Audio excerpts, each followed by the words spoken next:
So this is an interesting one. Yesterday, Twitter was all over the place with this one. You know, the Tennessee Vols Twitter is an exciting place to be, and this was the big news that hit yesterday as their freshman wide receiver Mike Matthews, who was a former 5-star, hit the portal, and it was kind of going back and forth here. It looked like at first he might, after he announced he was entering, there was talk that the NIL negotiations were still ongoing, but then he enters at the deadline, so he's out of there. And this is a guy who, as a true freshman, he did see the field a bit. Was a top 25 player in the country, an absolute freak. I'm going to show his huddle highlights here in just a second, but this one's got to sting if you're Tennessee. Yeah, and they've lost a ton of guys, right? So this is, they've lost 7 receivers here at this point. You lose Squirrel White, productive 3-year receiver coming off a down year. You've lost other players. Boo Carter, who was a star defensive back as a freshman, really promising young player. Went in the portal, said he changed his mind. Maybe you see the same thing with Matthews here. But this guy is a big time athlete. He's a 5-star, top 25 player on the composite in a loaded wide receiver class. A complete freak, played basketball. I like him on defense too, man. He's knocking people out, has had a lot of reps on defense.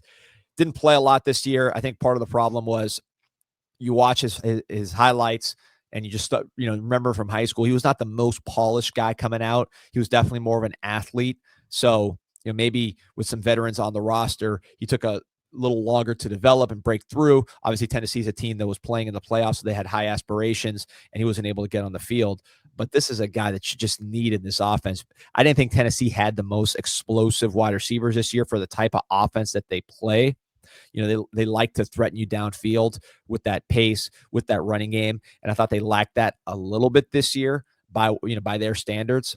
And Mike Matthews was certainly in a position to be that guy next year. Now, again, they could get him back in. We saw that happen before.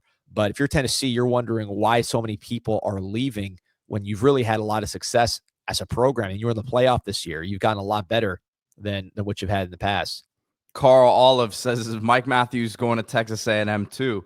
I mean, look, it feels that way. It feels like, I don't know if it'll be A&M, but if he doesn't return to Tennessee, as it doesn't look like he is, as he officially entered the portal. Not saying it can't happen, but you'd imagine it's going to be a pretty high profile school that he lands at. Yeah, look, and if I'm Georgia, this is the kind of guy I'm going after hard. He's from Atlanta. So, if you're Georgia, you're saying we lack explosive playmakers of all kinds. This is a guy that can get the ball in his hands without, throwing it to him necessarily. Just like we talked about Concepcion earlier, you can do a lot of the same things with Matthews. You could also develop him as a wide receiver and just grow that aspect of your roster. Because right now, to me, Georgia, that is a glaring need on their roster. There's been just a plethora of 5-star, super talented receivers to enter the college game in the last couple of years, and Georgia hasn't gotten their hands on enough of them. So to me, that's a natural fit for Mike Matthews, pretty much anywhere in the SEC. You talk about an Ole Miss, even though they've added players, you could still add another one right here. Texas could be a fit. To me, Miami, if the ACC, they're looking for an explosive receiver. They were in on Concepcion. This would be someone that I wouldn't, they should probably kick the tires on.